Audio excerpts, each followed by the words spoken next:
en faisant des lectures pour me préparer à cette célébration du jour de l'an, j'ai appris quelque chose. On lit des fois, on dit, ah, tel détail, je n'avais jamais remarqué ça. Dans ce que je lisais, on expliquait que le mois de janvier, donc le premier mois de l'année, le mot janvier, ça vient du nom d'un dieu romain qui s'appelait Janus. Et ce qu'il y avait de particulier, ce dieu romain-là, c'est qu'il y avait deux visages. Un visage qui regardait en arrière, puis un visage qui regardait vers l'avenir. Et je trouve que c'est un peu ça qu'on vit quand on vit la fête du jour de l'an. Regarder en arrière, c'est utile, mais je pense que c'est encore plus important de tourner notre regard vers l'avenir. Et cette nouvelle année qui nous est donnée, pourquoi nous autres on est en vie, je ne sais pas, mais ça a l'air qu'on est en vie, c'est pour faire du bien, pour bâtir du bien à travers cette nouvelle année. Et en cette fête du 1er janvier, on l'oublie parfois, c'est aussi une fête de la Vierge Marie. C'est la fête de Marie, Mère de Dieu.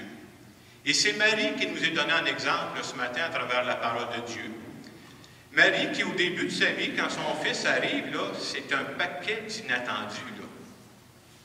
Elle ne comprend pas tout, elle ne sait pas juste où elle s'en va. Je trouve que ça ressemble à nous autres au début d'une nouvelle année. Et l'Évangile nous dit, Marie, cependant, retenait tous ces événements et les méditait dans son cœur. Marie, je dirais qu'elle se sent un peu ambivalente. Et c'est souvent comme ça qu'on est, nous autres aussi, face à ce qui s'en vient. On est ambivalent. Elle est ambivalente, elle, parce que, hey, c'est un beau cadeau qu'elle vient d'avoir là. Elle vient d'avoir un enfant, puis cet enfant-là, ça va être le Messie. C'est une bonne nouvelle. Mais en même temps, elle est ambivalente parce qu'elle dit, hey, c'est mystérieux, ce qui s'en vient, comment ça va tourner, quel bord il va prendre. Comment il va réaliser ça, sa mission, elle ne sait pas. Et nous autres aussi, quand on pense souvent, le premier réflexe qu'on a devant une nouvelle année, c'est comme on a un genre de crainte. Est-ce que ma santé va me lâcher? Est-ce que je vais réussir à éviter des accidents de parcours, des problèmes et tout ça? Et pourtant, nous autres aussi, il nous est demandé de faire confiance. C'est-à-dire, comme Marie, nous savons que nous sommes des êtres bénis de Dieu. Et ce Dieu-là va nous accompagner dans tout ce qu'on va vivre. C'est pour ça qu'il nous est demandé d'accueillir cette nouvelle année-là comme un cadeau. Je ne sais pas ce qu'il y a dedans, mais je fais confiance que Dieu me donne ce cadeau-là. Alors ce matin, c'est ce que j'ai fait. J'ai amené avec moi un très beau cadeau. J'ai fait une belle bouche. Je trouve que je suis très bon pour décorer, vous ne trouvez pas? Hein? Vous savez, dans la vie, ce n'est pas nécessaire d'avoir tous les talents. Il est très important d'avoir des amis qui ont du talent et beaucoup de générosité. Alors voilà pour mon cadeau. Et pour moi, ce cadeau-là, c'est symbolique. C'est comme si ça représente la nouvelle année qui commence. Et vous savez, toujours, quand on fait face à un cadeau, la première question qui nous vient, c'est qu'est-ce qu'il y a dans le cadeau? Qu'est-ce qui se cache dans le cadeau? Hein? On aimerait bien savoir quand les enfants arrivent avec un cadeau et qu'ils ont hâte d'ouvrir. Mais dans cette nouvelle année 2013, on ne sait pas au juste qu'est-ce qu'il y a dans le cadeau. La seule chose qu'on sait, pour nous qui avons la foi, c'est une chance d'avoir la foi, je crois que ce cadeau de la nouvelle année, je sais qui me le donne. C'est Dieu.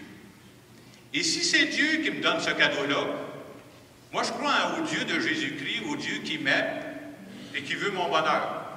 Je ne sais pas ce qu'il y a dans la boîte, mais le fait que ça vient de lui, je fais confiance que ça va être quelque chose de beau.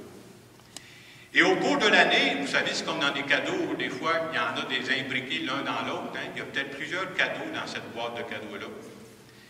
Un peu comme pendant l'année, les cadeaux qu'on va découvrir, ça va être des événements qui vont nous arriver. Ça va être des personnes qu'on va rencontrer. Et dans certains cadeaux qu'on va découvrir, ça va être enveloppé par du papier brillant, scintillant au maximum, qu'on va être attiré par ça. Tant mieux. Puis il y a d'autres événements qui vont arriver, d'autres personnes qui vont arriver. Ça va ressembler plutôt à être, comment je dirais, emballé par du papier brun ordinaire. Là. Mais vous savez, plus on avance dans la vie, j'espère qu'on développe la sagesse. On sait que ce qui est le plus important dans le cadeau, c'est pas l'emballage. Il ne faudrait pas qu'on se fasse prendre. Vous savez, quand Noël, des fois, on regarde des petits-enfants, ils déballent le cadeau, puis à un moment donné, ils se mettent à jouer après la boîte, puis ils oublient le cadeau. Il ne faudrait pas qu'on fasse la même chose, juste regarder l'emballage. Et c'est souvent, pour découvrir la vraie valeur d'un cadeau, c'est pas au moment où tu le roules, c'est par après, tu dis, ouh, ça c'est un cadeau qui va me servir. Je n'avais pas pensé sur le coup, là, ça va m'être utile. Et ce qu'on croit dans la foi, c'est que Dieu, c'est quelqu'un qui me connaît plus que moi-même. Alors le cadeau dont j'ai besoin, il sait, lui, plus que moi je le sais. J'ai choisi d'y faire confiance. On est drôles, nous autres, les humains, parce qu'on croit à un Dieu qui nous aime, un Dieu qui veut notre bien, un Dieu qui nous donne un beau cadeau de la nouvelle année. Et vous savez, c'est quoi notre tentation? J'ai le goût de dire à Dieu, « M'a te le dire qu'il faut en mettre dans la boîte. » C'est comme, on ne fait pas exprès, mais des fois, on agit un peu comme ça. Mets ça dans la boîte, là, mets ça dans mon cadeau. J'ai pensé vous conter une petite parabole moderne qui montre on est bien mieux de laisser Dieu agir pour nous. On peut lui faire confiance. Alors, comme toute bonne histoire, ça commence par « Il était une fois un fermier qui est allé voir Dieu. Il a dit à Dieu, tu commences à vieillir, toi, là. Tu commences à être un vieux Dieu, là. Je sais très bien que tu as créé l'univers, mais tu n'as jamais été fermier, toi. Je vais t'expliquer comment ça marche. » Alors, le bon Dieu qui était sage, il l'écoutait, puis il paraît qu'il riait dans sa barbe. Alors, le fermier s'est demandé au bon Dieu, je te demande juste 1 an. Il dit, pendant 1 an, là, tu vas faire tout ce que je te demande. Je ne veux pas qu'il y ait de tempête, je ne veux pas qu'il y ait de grêle, ces affaires-là, tu vas tout m'éviter ça. Bon Dieu qui était sage, il a accepté ça. Alors, pendant 1 an, le fermier avait tout ce qu'il voulait. Tout ce qu'il demandait à Dieu, il l'avait. Alors, si le fermier voulait avoir du soleil, il faisait du soleil. S'il voulait avoir de la pluie, il y avait de la pluie. T'en voulais encore? On t'en donne encore, t'en veux plus? Dieu fermait le robinet. C'est pas beau, ça? L'histoire dit que pendant toute cette année-là, le blé, ça poussait, mes amis, ça poussait de lui. On n'avait jamais vu le blé pousser comme ça. C'était fantastique. Tellement qu'après un bout de temps, le fermier est allé barber le bon Dieu et dit, « Hey, qu'est-ce que je t'avais dit? Si tu m'écoutes, moi, là, tu fais que ce que je te dis, là, au bout d'une année, là, il n'y en aurait plus de problèmes sur la terre. Il n'y aurait plus de famine. On va pouvoir tout arrêter ça, puis on va être capable de nourrir tout le monde, puis on va tous se mettre sur le chômage, puis ça va marcher pareil. » L'année a continué, le blé a continué à pousser, et à la fin de l'année, quand est venu le temps de la récolte, le blé était à une hauteur que personne n'avait jamais vue. Mais quand est arrivé le temps de couper le blé, oups, ils se sont rendus compte que les tiges de blé étaient vides. Il n'y avait rien là-dedans. Alors le fermier est allé voir le bon Dieu, il dit, « Hey, qu'est-ce qui se passe? Je t'avais dit de respecter. » Bon Dieu, il explique, tu sais, là, à travers tout ce que tu m'as demandé, tu as voulu éliminer toutes les difficultés. Tu as voulu éliminer toutes les contrariétés. Mais comme le blé n'a rencontré aucune contrariété, il ne s'est jamais renforcé intérieurement. C'est pour ça qu'il est resté vide. Morale de cette histoire, demandez pas trop à Dieu quoi mettre dans la boîte. Il sait d'avance ce dont on a besoin. Et c'est vrai qu'au cours de cette année, j'espère qu'il y aura des grandes joies. Il y aura aussi des contrariétés. Mais même les choses qu'on ne comprend pas sur le coup ne sont pas inutiles. Peut-être qu'elles sont là pour qu'on développe notre force intérieure et on en a besoin, ça aussi.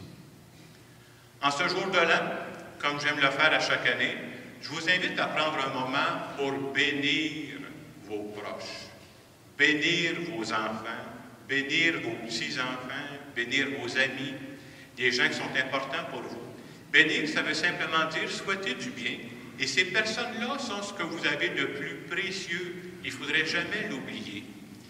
Je sais qu'avant, il y avait une tradition, on bénissait ces personnes-là en direct. Souvent, ce n'est pas possible aujourd'hui. J'aime souvent dire, dans le secret de ma chambre ce soir, moi, je ne sais pas qui peut m'empêcher de bénir qui je veux. Ça peut être devant la photo de ma famille ou en pensant à mes amis, les bénir. C'est-à-dire, je demande à Dieu qu'il fasse du bien à travers ces personnes-là. Ce que je peux demander pour ces personnes-là, souvent les gens demandent au début de l'année la santé. Ben oui, moi aussi je vous souhaite la santé physique, je la souhaite à tout le monde. On peut-tu penser aussi à la santé de l'âme, la santé intérieure? Quand vous rencontrez, puis je rencontre de ces gens-là de temps en temps, des gens qui ont mal à l'âme, aïe aïe, je vous dis que Natasol, ça ne marche pas. C'est pas évident de rencontrer des gens qui ont perdu tout espoir, de prier, demander à Dieu au début. Les gens qui sont proches te demandent la santé de l'âme pour ces personnes-là. Ce n'est pas du temps perdu. Alors ce matin, comme je le fais à chaque année, on a passé dans vos bancs un petit feuillet jaune sur lequel vous avez une bénédiction. J'aime toujours faire au début de l'année, je vais vous demander, on va faire une bénédiction mutuelle. Dans un premier temps, je vais vous demander de me bénir avec la formule qu'il y a là. Et Jacques Bertion, qui est animateur de la communauté, va vous guider. Et ensuite, à mon tour, je vais vous bénir. C'est-à-dire qu'on va se souhaiter les uns les autres du bien venant de Dieu.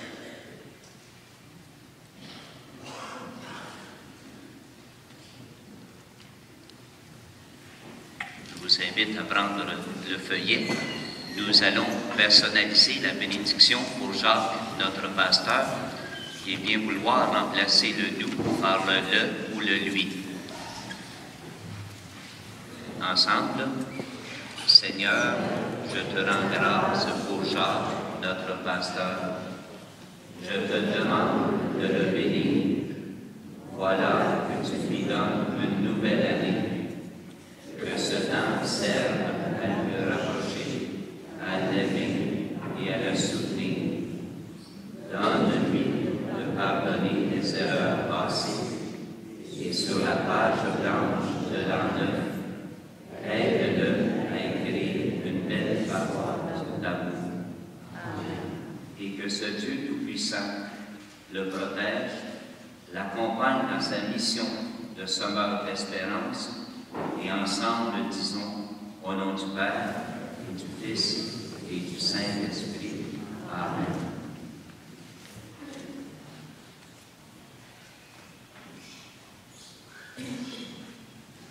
À mon tour, maintenant, je veux vous bénir. C'est-à-dire, non seulement je veux bénir vos personnes, je veux bénir les personnes qui vous sont chères aussi. Et je vais faire ça à l'aide d'un petit chant tout simple.